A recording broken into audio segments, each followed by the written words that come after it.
আসলে নারীর কর্মক্ষেত্র কি, কোনটা, এইটা বর্তমানে বিবেচনা রাখা হচ্ছে না। এটা মানুষ ভুলেই গেছে। দুজনই মানুষ, নারীও মানুষ, নরও মানুষ। কিন্তু আল্লাহ তাআলা দুজনকে তৈরি করেছেন তো দুরকম করে। এই দুই রকম করে তৈরি করার তো একটা লক্ষ্য আছে, মানব প্রজন্মের বিস্তার, বিকাশ ও উন্নয়ন। দুনিয়ার সব জায়গাতেই কর্মবন্টন আছে, সব জায়গায় কর্মবন্টন আছে। তা নাহলে দুনিয়ার কোনো প্রতিষ্ঠান চলতে পারে না, দুনিয়াই চলতে পারে না। কাজের যদি বন্টন না থাকে, বিন্যাস না থাকে, যার যেটা মনে চাইলো সে সেটা করলো, তো সে তো নৈরাজ্য সৃষ্টি করে।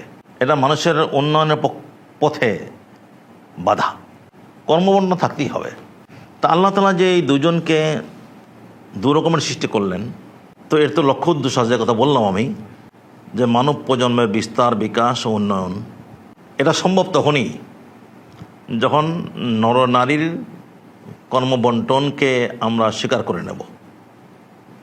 অর্থাৎ কাজের যে ভাগ, আলাদা আলাদা স্থান আল্লাহ তাআলার পক্ষ থেকে তৈরি করে দেওয়া হয়েছে, সেইটাকে যখন স্বীকার করে নেব। আল্লাহ তাআলা নারীর কাজের জায়গা বানিয়েছেন ঘর, আর পুরুষের কাজের জায়গা বানিয়েছেন বাহির। মৌলিকভাবে দুজন একে অন্যের সম্পূরক। এই দুজনের সম্পূর্ণতা মৌলিকভাবে আসবে এই কর্মবন্টনের উৎস থেকে।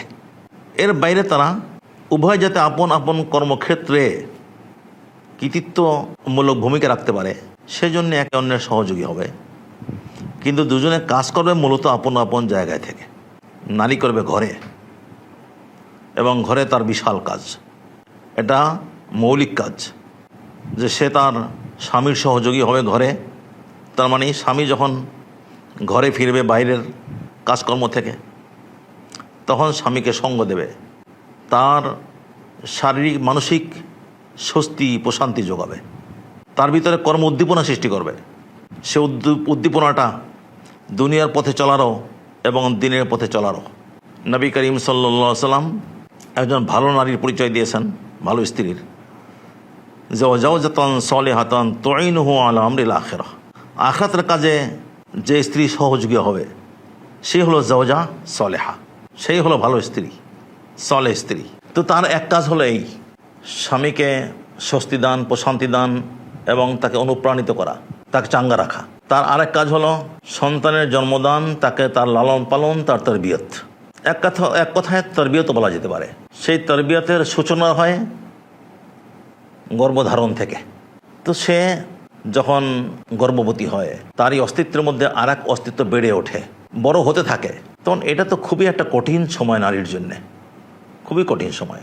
চিকিৎসা বিজ্ঞানের এতটা উন্নতি হয়েছে, তা সত্ত্বেও নারীর এই যে কঠিন অবস্থাটা, এটা আগের তুলনায় হয়তো সহজ হয়েছে, কিন্তু তারপরেও এইটা বলা যাবে না যে এটা একেবারে সহজসাধ্য একটা কাজ, হালকা। এর বিষয়ে নারীর কোনো ত্যাগ নেই, কোনো কষ্ট নেই, এটা বলার কোনো সুযোগ নেই। এখনও পর্যন্ত নারী তার এই দায়িত্ব পালন করতে গিয়ে প্রাণ হারাচ্ছে, প্রসূতি মায়ের মৃত্যু হচ্ছে, এমন ঘটনা তো আজও ঘটছে। তো যাতে এক নারী তার এই দায়িত্ব, মানে সন্তানের তরবিয়তের দায়িত্ব, যথাযথভাবে আঞ্জাম দিতে পারে, সেজন্যে তার ঘরেই অবস্থান করা দরকার।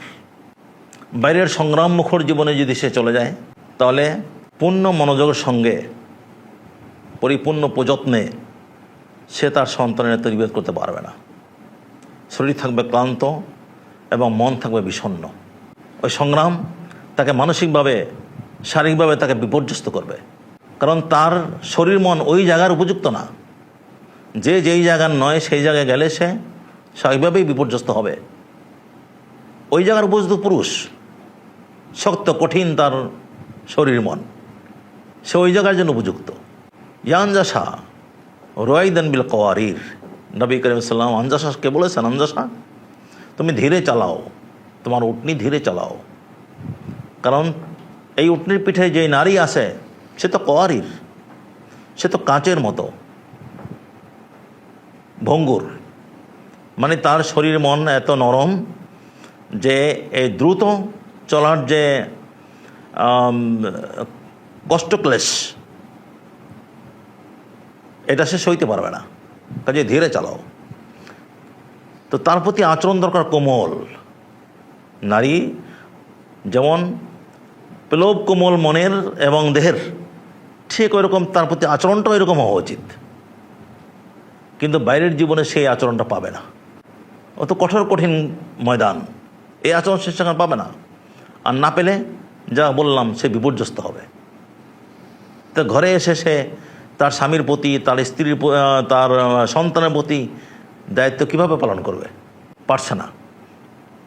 যারা যারা বাইরের জীবনে এভাবে পুরুষের পাশাপাশি সংগ্রাম করছে, তাদের পারিবারিক জীবন যান্ত্রিক হয়ে যাচ্ছে। এটা আমাদের কথা নয়, তাদেরই স্বীকারোক্তি। তাদের জীবনটা যান্ত্রিক জীবন।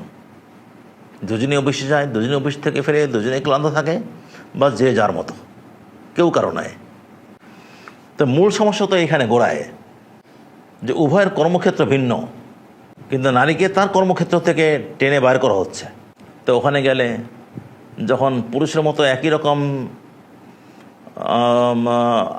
আইন কানুন, নীতি নিয়ম তাকে দিয়ে মানানো হবে, তখন ওখানে তো ঝামেলা হবেই।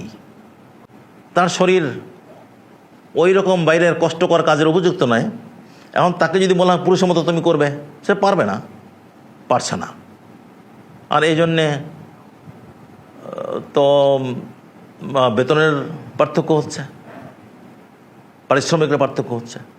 আবার তার নানান থাকে, অবস্থা থাকে, যে অবস্থায় তার বিরামের দরকার, বিরতি বিশ্রামের দরকার, তাই তাকে বাড়তি ছুটি দিতে হচ্ছে। মাতৃকালীন ছুটি তাকে দিতে হবে। মাসে মাসে তার যে অসুস্থতা, এই সময় যদি ছুটি না দেওয়া হয়, সম্ভবত এই সময় ছুটি নাই, যদি ছুটি না থাকে তাহলে 7 দিন 10 দিন, তো সে কেমন শরীর নিয়ে কাজ করবে? তার দ্বারা কতটুকু কাজ আশা করা যাবে? যদি করতে না পারে, তখন তো শাসন চলে আসবে। তো সারা কথা হলো এই, যে নারীকে তার কর্মক্ষেত্রে ফিরিয়ে দিতে হবে, তার ঘরে ফিরিয়ে দিতে হবে। আর সে যাতে ঘরে স্বস্তির সঙ্গে থাকতে পারে, সেই ব্যবস্থাটা করে দিতে হবে। এখানে আমাদের পুরুষদের অনেক বড় দায় আছে। অধিকাংশ পুরুষ এই ক্ষেত্রে তার দায়িত্ব পালনে ব্যর্থ। যে ঘরের 4 দেওয়ালের ভিতরে নারী যে বন্দি নয়, সে যে বন্দিনী নয়। এই 4 দেওয়াল, এই কুড়ে ঘরে যদি হয়, ছোট্ট ঘরে যদি হয়, এটা যে তার এক বিশাল ভুবন, সেইটা না নারী বুঝতে পারছে, আর না তাকে বুঝতে দেওয়ার সুযোগ দেওয়া হচ্ছে। পুরুষের আচরণ ঠিক সেই রকম হচ্ছে না। নারী যে ওই রকম বুঝবে, তাই এটাকে তার এক ভুবন হিসাবে সে নেবে, তো সেই রকমের আচরণ পুরুষ করছে না।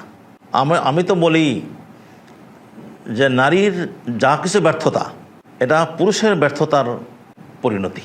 পুরুষ ব্যর্থ বলেই নারী তার বিভিন্ন জায়গাতে ব্যর্থ হচ্ছে। পুরুষকে কওয়াম বলা হয়েছে, আর রিজাল কওয়ামুন আলান নিসা, নারীর তত্ত্বাবধায়ক।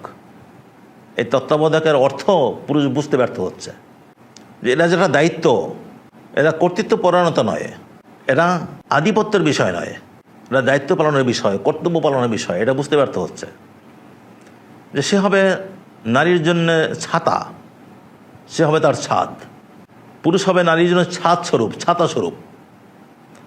যা কিছু রোদ, বৃষ্টি, ঝড়ঝাপটা, এরা সব সে নিজ কাঁধে বইবে, নিজ মাথায় বহন করবে। আর এর নিচে স্ত্রীকে, নারীকে স্বস্তির ভিতরে রাখবে, কোথায়, কাজে, সব দিক থেকে। কিন্তু সেটা তো করছে না। তো এই ক্ষেত্রেও বোঝানো দরকার, পরামর্শ দেওয়ার দরকার। তোমরা যাকে কাউন্সিলিং বলো, সেটা দরকার। একজন স্বামীর কেমন হতে হয়, একজন পিতার কেমন হতে হয়, পিতৃত্ব আসলে কাকে বলে, স্বামিত্ব কাকে বলে, এটা তাদের বোঝা দরকার, বোঝানো দরকার। অধিকাংশ পিতা পিতৃত্ব না বুঝেই পিতা হয়ে আছে। অধিকাংশ স্বামী কেমন হতে হয়, স্বামীর কাজ কি, এটা না বুঝেই সে স্বামী হয়ে আছে। তো যখন সে জানেই না, বোঝেই না, তখন তার কাজটা কেমন হয়তো বোঝাই যায়। সে যে ব্যর্থ হবে, এটা তো স্বাভাবিক। আমাদের মহান দিন ইসলাম এ সব শিখিয়েছে। সেই শিক্ষাটা মানুষের ঘরে ঘরে পৌঁছে দেওয়া দরকার। এই ঘরে ঘরে পৌঁছানোর জন্য আমাদের সম্মিলিত উদ্যোগ দরকার। ইনসাফ সে লক্ষ্যেও